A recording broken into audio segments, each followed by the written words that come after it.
Who is Jesus? What is he doing? And what does it mean to follow him in the world today? My name is Matt Lewis.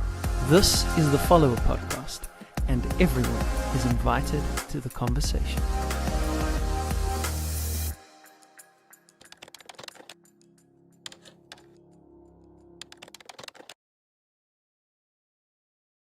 Hello everyone in the Followerpodcast land. Welcome back to Mountains Bow Down series. I hope you've been enjoying it.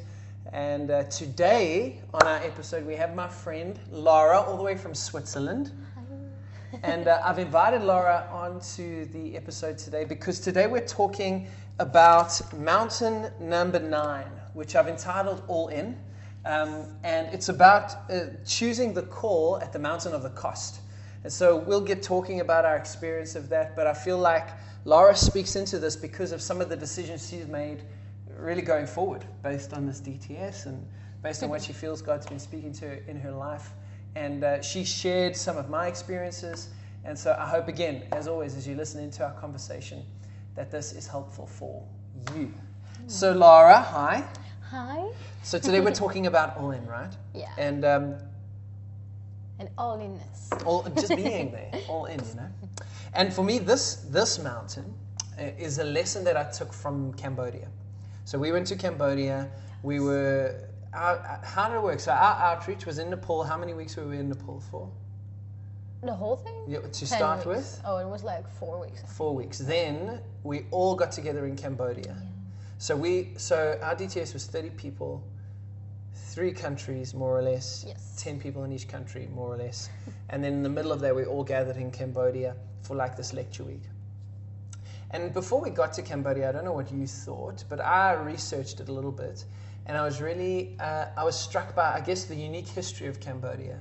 So this idea that really from 1975 through to 1979, massive civil war going on in the country, and there was this thing called the Khmer Rouge. I can never say it. How do you say it? Khmer Rouge. Khmer Rouge, and basically the Khmer Rouge was this internal fighting in the nation, where the equivalent of multiple genocides happened, and 25% of the whole nation was killed. Which is massive. Massive. So we're talking like 2 million people killed in this nation, and what that means is that the current reality in Cambodia is that most people are under the age of 40 and hey, so there's like a whole generation that was just lost, just wiped out there. Yeah. And then after that, lots of fighting between Vietnam and Cambodia and China and France and Cambodia, just like different things happening. And that's resulted in this country, there's like a lot of poverty and just a real difficulty. And I think when I was coming to Cambodia, because I knew that in the back of my mind, and honestly, I wasn't expecting much from the place that we were going to, the Waian Base there. Logical. And then we walked onto the Waian Base. Massive too. Right? Like blew my mind. Yeah. So we walk onto this base. It's a University of the Nations base. Huge buildings, incredible infrastructure. They have a CrossFit box. There's like a full-on outdoor soccer field there. There's this, and not only that, it's not only the buildings, it's the people, the heart of the people, beautiful worship music written in Khmer, the language of the people, like people who are local to the nation, first generation Christians, a lot of these guys, passionately pursuing Jesus. They've got these youth development centers, which are kind of like their strategy to affect this younger generation. And they don't just have it here, but they literally are all over Cambodia. And then not just all over Cambodia, but they want to impact the whole region of the world, right? And I don't know how you felt, but when I walked in, I was just like, this is sheer excellence. It is, wow, it is like vision itself. Yeah. And it's not just the few, which is already like 8 buildings or something that we saw, but they have this huge field that they just want to, make new buildings grow because they have this whole plan, and it's so beautiful. And I'm like, how do you do this in a country that was so broken? Yes. And man, it's one out of four people that has been killed. It's just huge. Yeah. When you think of your own country, I'm like, man, it's so many people. Yeah. So 1 in 4 people murdered. Yeah. And that's exactly the question I had. How does this happen here? So I could imagine something like that in a New York or a London and however prejudicial that may be. I can just imagine that. There's the resource for it there. There's an infrastructure for it there. Everything's there. Yeah. And yet here, in this place where you would least expect it, this incredible expression of what I would really say the kingdom of God. Yes. Something breaking through and uplifting an entire community. And the question I asked was, how does it happen? And then we started our lecture week. And so the leader of that Waian Base, he was actually teaching us for a week. And not only in him, but in the staff and the other people who work at that base, and they were teaching us and they were giving us orientation and inviting us to the place. And what I started to realize is that a ministry with that kind of impact in a nation like that is what it is because it's built on a culture of full surrender. True. So the theme for that week was all in, right? And when we were being taught, it wasn't just an idea. I could see it in their lives. And that was the craziest thing for me. So Garth, the guy who runs that base, an American dude, has left everything in America to move to Cambodia and is now a citizen of Cambodia. I mean, that's where he calls home. He's been there. He didn't just pop in and pop out. He's been there for years and he's invested in that nation and invested in that part of the world. And I just thought, that's how this happens. That's how something so incredible happens in a place like that, when people choose to be all in. I don't know what your thoughts were around that. Yeah, something that really stood out was this consciousness, I guess, that he needed to be all in. Yeah. He knew, I think he got a revelation, I guess. He understood that it's not by just going a few months or a few years that something will change in this country, but just by surrendering all his life, actually. Yeah. And I think, it's just this understanding of, it actually makes sense to just give everything away, because it cannot happen without giving everything away. Yeah. Actually. Yeah. And just seeing him doing it is very impressive and very inspirational. And I think it just calls us to do it, even though we're not going to the ends of the earth, even if it's back home. But and there's one sentence that he said, he went all the way to say that your call should be scary to you. Yeah. And I'm like, wow, that's crazy, because most of us just want to be comfortable back home and have our home and be sure that everything's safe. Yeah. But in a nation that was not really safe and that has no marks anymore, I guess, because of this Khmer Rouge that happened. And we're talking about several genocides. It's not just one, and okay, it's already hard, but there's a lot of them. And I'm like, wow. And he's all the way in America, easy peasy on his couch. But no, he goes there because I guess he had a heart for this nation. And I'm like, man, we need more people like that. Yeah. That's for sure. And just this, as he was sharing this all-inness idea, I was like, man, that makes so much sense, actually. Yeah. Even though we look at it and we're like, that's not logical, who will do this? Yeah, and it isn't logical. Yeah. I think that's the thing, And you know what it reminded me of? There's a saying by Martin Luther King Jr. He was interviewed by a bunch of people, and obviously he was the one who kind of orchestrated the civil rights movement in America. Yeah. And he says this beautiful thought. He said, people call him an extremist in his time. And he said that used to bother him. But then he started to realize that we are living in extreme times, and there is extreme hatred, and there is extreme oppression and extreme racism, and a moderate kind of love, a moderate kind of grace wouldn't make a dent in that extreme anger and aggression. And so he said, he's okay to be called an extremist now, as long as it's an extremist for love and an extremist for grace and an extremist for mercy, because you need to have a corresponding force when you look at the realities of our time, And I just thought to myself, yes, that makes sense. In a nation like Cambodia, to have an impact, you would have to have a corresponding investment, a corresponding passion, a corresponding selling yourself for the purposes of others and the kingdom into a place if you want to make a dent, I guess, in that culture. But then I thought to myself, as crazy as Cambodia is, when you look at the world, that should really be true for every Christian, actually, because we live in extreme times, hey? True. Yeah.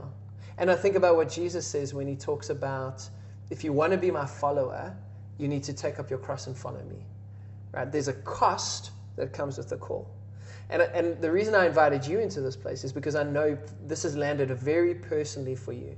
So this DTS has really shaped your life in a lot of ways.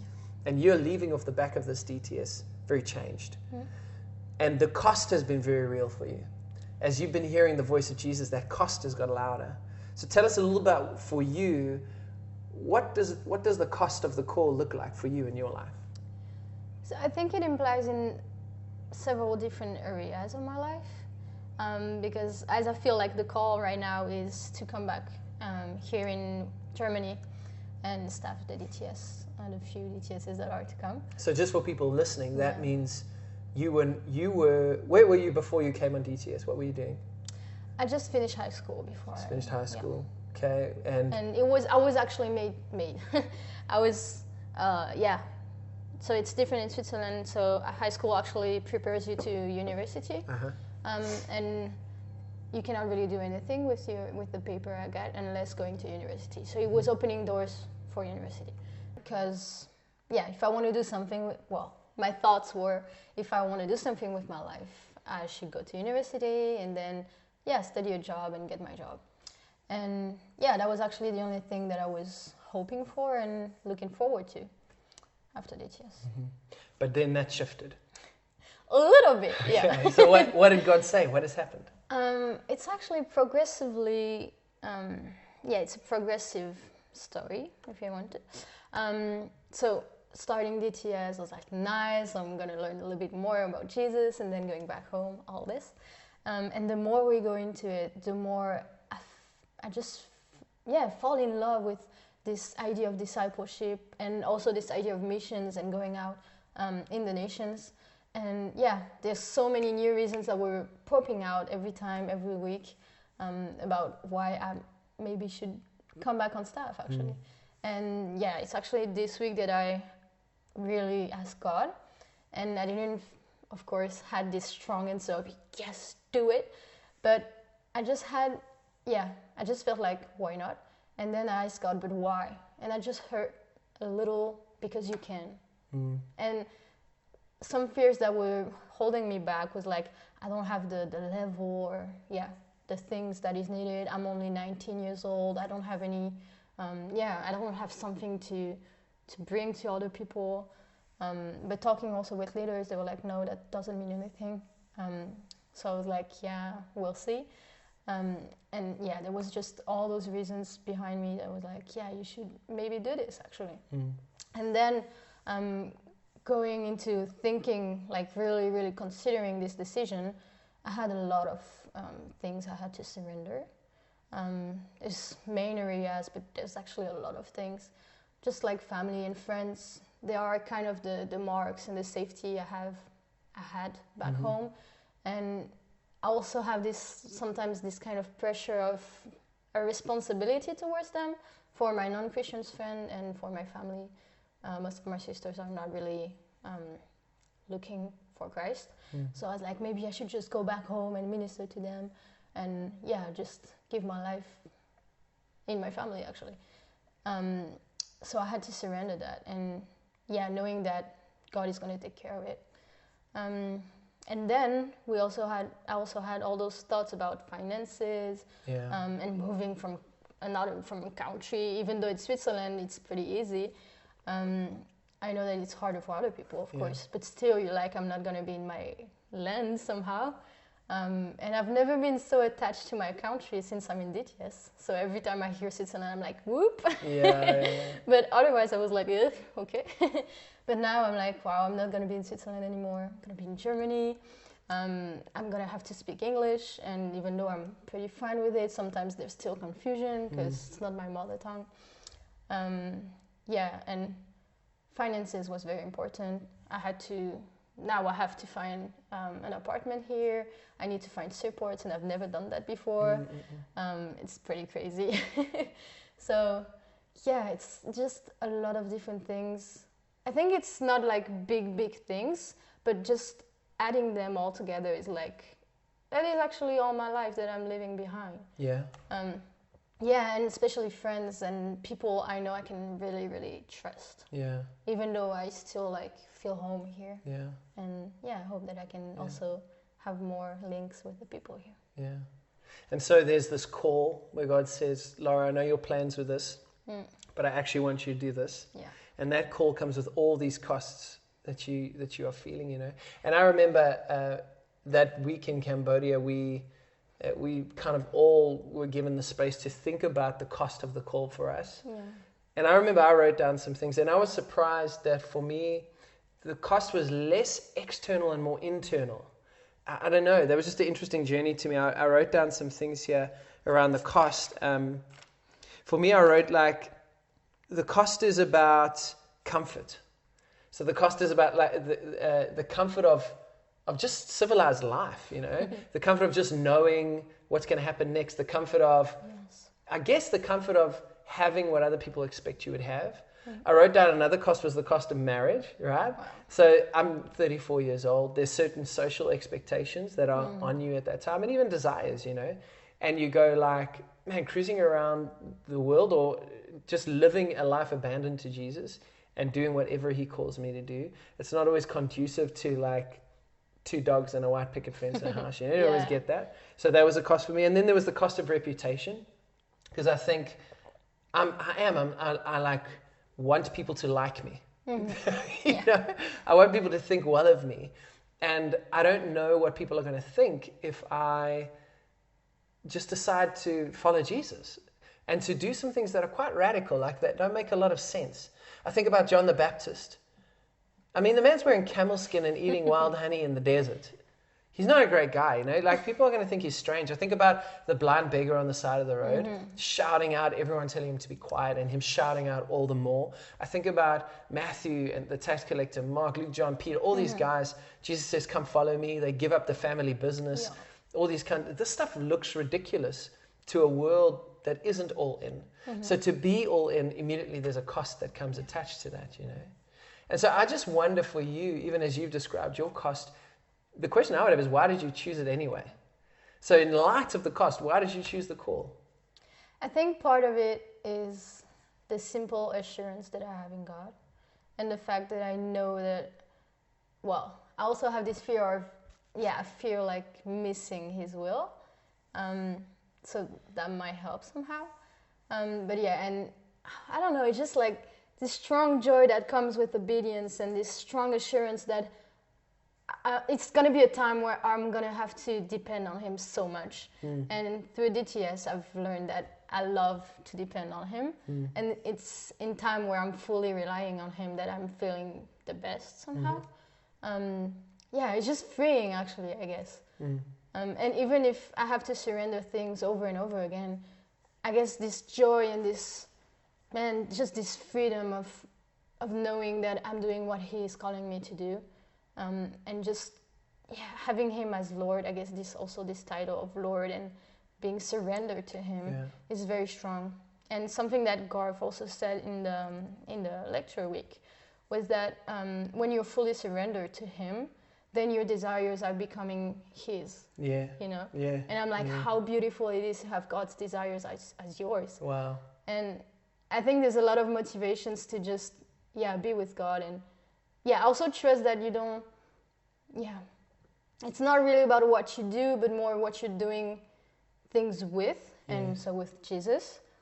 But I still think that his obedience is such a source of joy and of freedom with him, actually. Yeah, and Jesus is quite clear about that. We read in the Bible all the time. He says, if you're my friends, you'll do what I say. And so a lot of the time we think about friendship with God in quite selfish ways, as in this is all about what I get out and how I feel. So it becomes, it just becomes a projection of our own brokenness. But Jesus is saying, actually, not only the evidence of, but the gateway to friendship with Jesus is obedience to what he's saying. And I think you're so spot on. This idea of lordship, not popular at the moment, and yet critical to understanding who Jesus is. Because Jesus is Lord. And if he's, and you know, those who believe in their hearts, confess with their mouths that Jesus is Lord, those are the people who will be saved. But what does it mean for him to be Lord? You know, what does it mean for me to say with Paul, it's no longer I who live, but Christ who lives in me? You know, I count all things as lost for the sake of knowing Christ. That sounds like such radical language to the kind of, I guess, comfortable Christianity we've created for ourselves. And yet that is the Christianity that saves us. And then the other thing that I was thinking was this idea of cost and how we don't really have a choice about cost. You will pay a cost somewhere. Yeah. Right? And Definitely. We live in this false reality where we think we can avoid cost and pain and suffering, but we can't. Actually, what you choose is what you will give up. So you will either give up what God has purposed for your life and gain the world, or you will give up the world and gain what God has purposed for your life. And that's what Jesus says. He says, if you try and keep your life, you'll lose it. Yeah. But if you lose your life, you'll find it, right? Or you can gain the whole world, but you can lose your soul. Or you can lose the whole world and gain your soul. And so cost is not an option. You will lose. But the question is, what's the greater loss? Yeah. You know? And so when I listen to your story, I feel like you've chosen to lose the thing that's worth losing. There's that phrase, he is no fool who loses what he cannot keep to gain what he cannot lose. Wow. You know? And I see that operating in your life, beautiful. Which is such a gift. And so when you think about this, you think about your journey, the call that's been stirred up inside of you, you saying yes to that. Why do you think this idea of the call and the cost is so important for Christian people today? So people who are trying to follow Jesus, why would you say, hey guys, we need to look at this again and think about it? That's a good question. I think it's a very important topic that we don't really consider as much as we should. And I think it really helps telling us again that we are not as high as God, that Jesus was made king because of what he's done when he came as a servant and traded the highest place. And I think it's also hard for people to consider all this because it takes a lot of humility. And I guess one of the hardest thing to surrender is actually control. And yeah, just being there and being like, I don't know what is going on and what is going to happen in the next day or the next year. But yeah, it's just this question of trust and saying, because I trust you, then actually it doesn't really matter what is going to happen. But I know that you are good, that you will provide, and that you are going to make the best out of it for me, because you decided that this will be the best for me. Yeah. And also I love this sentence.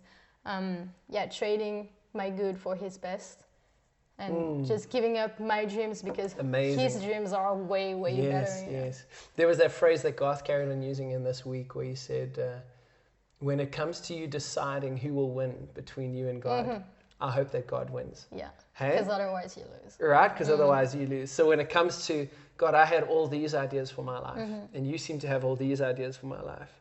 And there's that wrestling match. Yes. It's okay to wrestle. You know, Israel is the one who wrestles with God, right? So it's okay to wrestle. But in that wrestle, man, I hope that God wins. I hope you don't get your way, you know? Yeah.